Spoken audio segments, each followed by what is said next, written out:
मला याकडे काय सांगायचं तुम्हाला चहा जर पिऊ वाटत असेल तर म्हणजे मला सांगत जावा, चहा काय सगळ्यांना आवडत असतं. ए काय चाललंय तुमचे?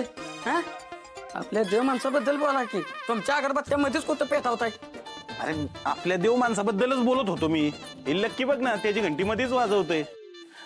मॅडम काय आमचा देव माणूस आहे ना, सिद्ध पुरुष आहे, सिद्ध पुरुष. अहो भविष्य वगैरे सगळं कळतं, पुढं काय होणार आहे काय नाही होणार आहे आधीच सांगतात आमचे महाराज.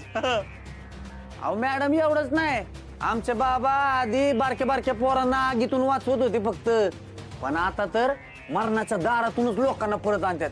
मेलेल्यांना जिथं करतात तर लय महिमा बाबांचा. अहो इतर काहीच नाही, आमचं बाबा स्वतः मेलं होतं आणि पुन्हा तीच जिथं झालं. बघा आता काय बोलायचं. हा सरपंच सांगा बरं तुम्हीच आता. नमस्कार मॅडम, मी या कुरोली गावचा सरपंच. ॲज अ सरपंच म्हणून मी तुम्हाला सांगतो मॅडम, आमच्या या देव माणसानं आम्हाला भरपूर असं सहकार्य केलंय. अहो एवढंच काय, स्वतःच्या जीवाची पर्वा न करता आमच्या लहान लहान लेकरांना आगीतनं वाचवलं आमच्या या देव माणसाने. मॅडम आपण मन्याभाई होतो, मन्याभाई, पण बाबांनी आपल्या लाईफमध्ये एंट्री केली आणि आपण हरिश्चंद्र हजारे झालो. मॅडम आता आपण आयुष्यभर जपणार एकच ठेवा, गोपाळ बाबा, बाबा गोपाळ यांची सेवा. आलीये,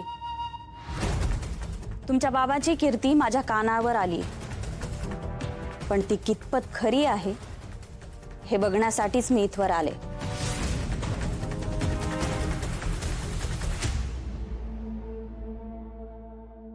मॅडम हे सगळे भक्तगण आहेत माझे, प्रेम करतात माझ्यावर म्हणून माझं गुणगान गातात.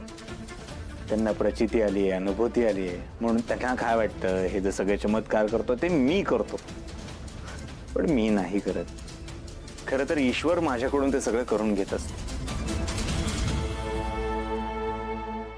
करता करविता तो, मी फक्त निमित्त मात्र. तुमच्या माणसांनी तुम्हाला सांगितलं असेलच की, म्हणजे अनुभूती आली असेलच की तुम्हाला. नाही बरं, तुम्ही पहिल्यांदा आमच्या घरी आलाय. आमदार मॅडम तुमचा योग्य तो पाहुणचार झाला पाहिजे. तुम्ही सांगा तुमचा पाहुणचार कसा करायचा. मी लोकांनी निवडून दिलेली एक प्रतिष्ठित आमदार आहे. अशा आमदाराचा जसा पाहुणचार करायला हवा अगदी तसाच करा. हवा